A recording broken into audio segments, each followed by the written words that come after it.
हाँ जी, जय श्री राधे, हरे कृष्णा। कैसे हैं आप लोग? दिवाली तो बीत गई। उम्मीद करती हूँ आपने दिवाली धूमधाम से मस्ती के साथ मनाया होगा, एंजॉय किया होगा। माँ लक्ष्मी सहित गणपति बप्पा शुभ लाभ आनंद प्रमोद रिद्धि सिद्धि सभी आपके घर पधारेंगे और पधार चुके होंगे। अब तक तो इतने उपाय जो बताए थे आपको, आपने हवन किया, आपने खूब सारे दिए जलाए, आपने दिवाली पे पूजाएं करी लक्ष्मी गणेश की, चांदी के सिक्कों का उपाय किया, ये सब तो आपने किया। लेकिन त्योहार अभी, इससे भी बड़ा त्योहार अभी बाकी है।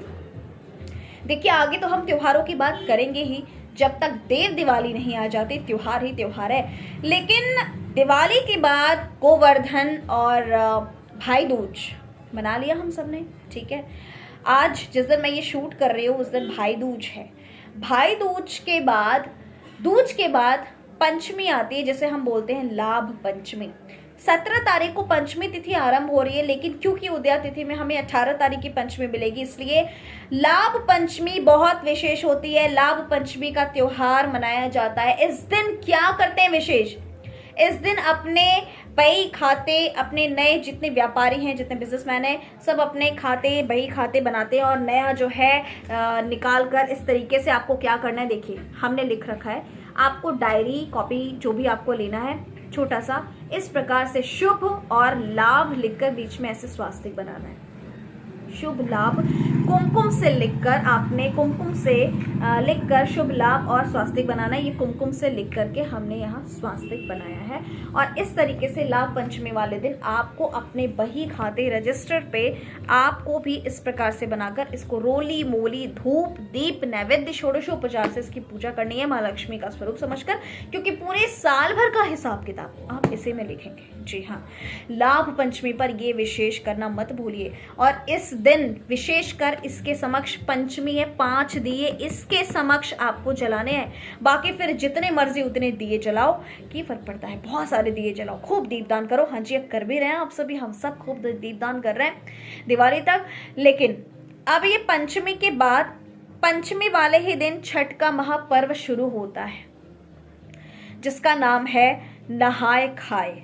जी हाँ, छठ पर भी बात करूंगी। और छठ का, बस छठ को याद करते ना रोंगटे खड़े होने लगते हैं। छठ महापर्व ऐसा त्योहार ना कहीं होगा और ना कहीं होता है। इतना बड़ा त्योहार है, कुछ मूर्ख इसके बारे में क्या बोलते हैं, ये तो बिहार वाले मनाते हैं। अच्छा, तभी तो बात है, जब भी तो बिहार में ही अगर मनाया भी जाता है तो क्यों बिहार से ही बड़े बड़े आईएएस पीसीएस बड़े बड़े पोस्ट पे लोग निकलते हैं। और जीता जागता एग्जाम्पल मैं दे रही हूं आज तक। जी हाँ, आज तक न्यूज चैनल की 2 रिपोर्टर हैं, बड़ी रिपोर्टर्स, मैं नाम ले लूं उनका, श्वेता तिवारी और अंजना ओम कश्यप, बिहार की हैं और छठ पर्व को वो भी मानती हैं और खुद भी छठ करती हैं। जी हाँ, ठीक है। तो इतने बड़े बड़े लोग बिहार से ही निकल सकते हैं। सरकारी नौकरी में सबसे ज्यादा अगर कोई है तो बिहार वाले। पूछिए क्यों? क्यों उन्हें ये सब स्पेशली? क्योंकि वो सूर्य की पूजा करते हैं और सूर्य आत्मा और पिता का कारक होने के साथ साथ सूर्य सरकार है। और सरकारी नौकरी अगर चाहिए तो सूर्य का स्ट्रॉन्ग कितना होना, कितना ज्यादा जरूरी है कुंडली में, वो तो कुंडली देखने में पता चलेगा कि आपके नसीब में सरकारी नौकरी है या नहीं। तो सूर्य की पूजा वो करते हैं भाई। डूबते हुए सूर्य को जल अर्पण करना, अर्घ देना। हमने उगते हुए सूर्य को जल अर्पण करना सोचा। हम तो बिहारी नहीं है, हमारे यहाँ भी छठ होती है। जी हाँ, और बड़े धूमधाम से होती है, शेयर भी करूंगी आप लोगों से। लेकिन सूर्य देव की डूबते हुए सूर्य का जो जल अर्पण करते हैं ना, इसका क्या अर्थ है? इतना खूबसूरत त्योहार है, इसके भजन कीर्तन गाने सुनकर ही रोंगटे खड़े होने लगते हैं। जी हाँ, कांच ही बांस के बहंगिया बहंगी लचकत जाए। आहा, क्या भजन गाते हैं। देखिए, भजन में एक भाव है, भजन रुला तक देता है स्त्रियों को।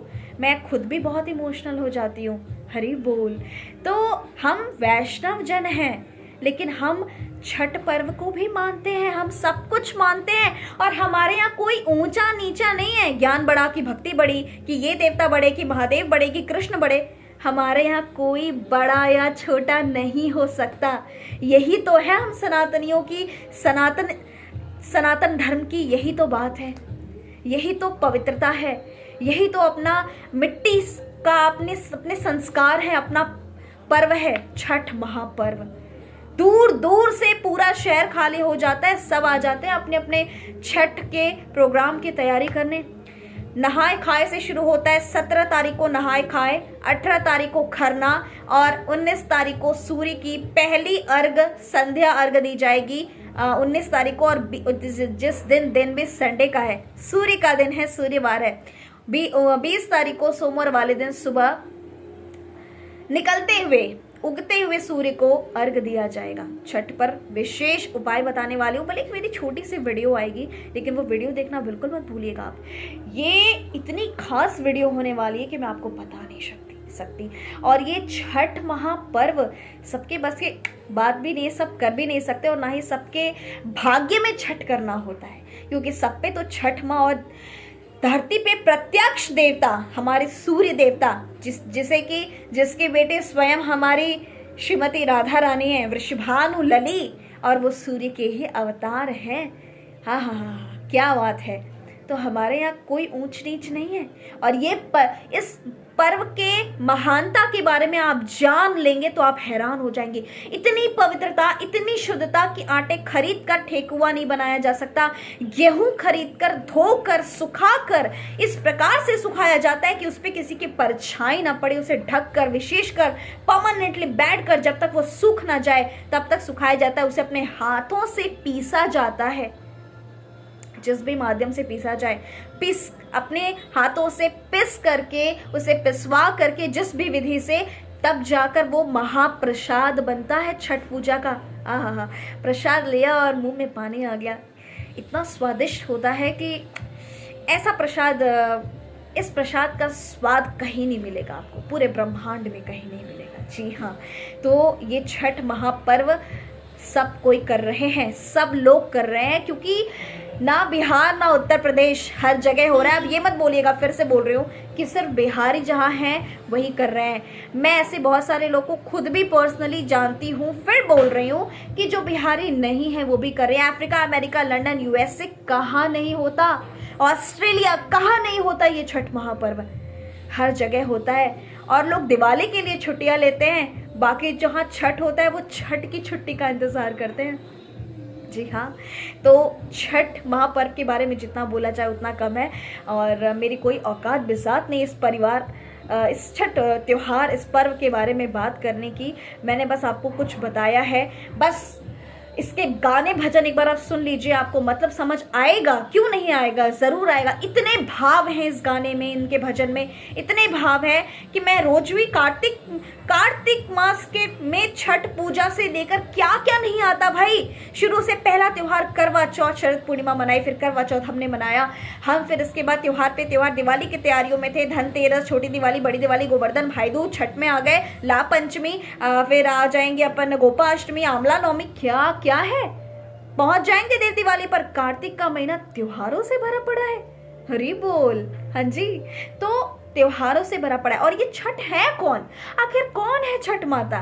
कोई कहता है कि कृष्ण के साथ इनका योग माया का संबंध है, तो कोई कहता है कि शास्त्रों में, हमारे शास्त्र पुराण कहते हैं कि ब्रह्मा जी की मानस पुत्री है छठ माता। जी हाँ, और अलग अलग बातें की जाती हैं, लेकिन छठ माँ जो भी है, एक बार जिसने भाव से, इतनी 3 दिन की तपस्या का ये जो त्योहार है वो है, सब नहीं कर सकते। और बड़ी पवित्रता, एक एक चीज़ का ध्यान रखना पड़ता है, किसी की परछाई ना पड़े, कुछ जूठा ना हो, कोई लहसुन प्याज घर में नहीं बनना चाहिए, बहुत पवित्रता का ध्यान रखा जाता है। इतनी पवित्रता का ये त्योहार